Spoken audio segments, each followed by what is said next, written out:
projects. Now, for the last 25 years, the World Wide Web has become so much about who we are that it's hard to think of a time without it. But it all began from humble beginnings. The first time that I connected to the internet, there was that terrible dial tone. I used to have to wait till my parents were off the phone. You'd be yelling out like, get off the phone!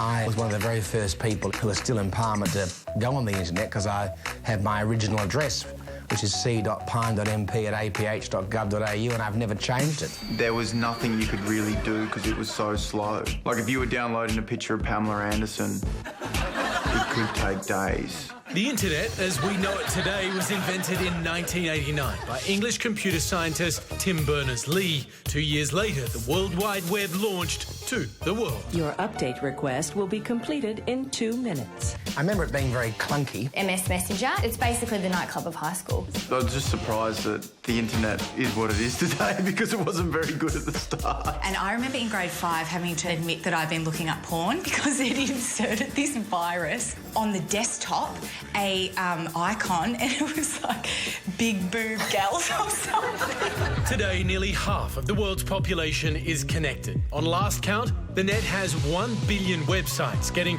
a whopping 40,000 Google searches a second, and around 6 billion hours of YouTube videos are watched every month. Oppan Gangnam Style.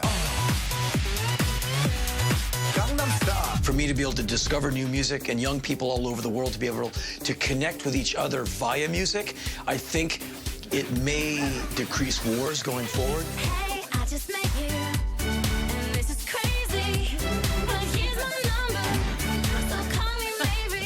The internet is now an extension of our consciousness. You know, the internet can be great to build a personality and a profile and create a following. By the way, my Instagram's @MacHorton.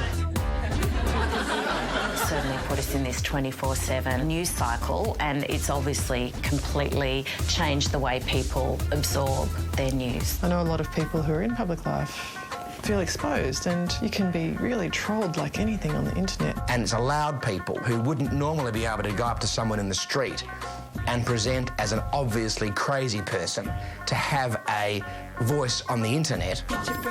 My mum's a troll.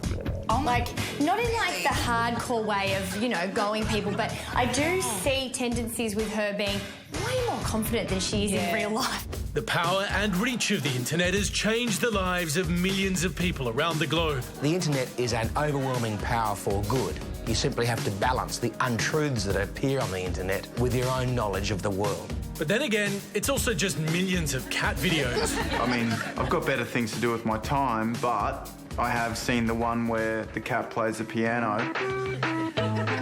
I think it is a sign that the world's coming to an end. I think it's been a fascinating, fabulous invention, and at the risk of sounding like a Miss Universe pageant contestant, you really just wouldn't want to live in any other point in history. So, has the internet surpassed the moon landing as the most significant recent achievement of mankind? The internet makes the moon landing last forever because everyone will be able to look up the moon landing on the internet. With the internet, it's like you can send education to people in Africa.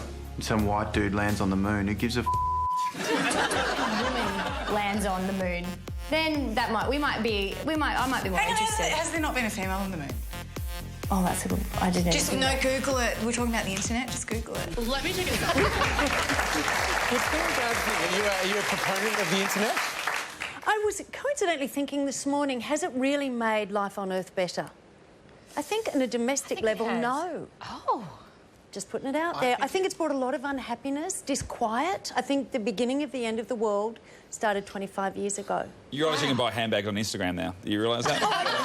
Were you not listening earlier? I take back everything I said. It does annoy me, though, with Google now that dinner parties will never be the same again because you can't spend an hour trying to remember the name of someone in a movie. You just Google it and then it's done. With someone where no one really has any evidence or facts to bring to it. But it has brought... We are insatiable, I think, a lot in terms of the amount of information that we want. I don't think people are content. Yeah. I think that everything is so much more disposable. Do you need to see a psychologist? I'm concerned. I think everyone else needs to see that. Yeah.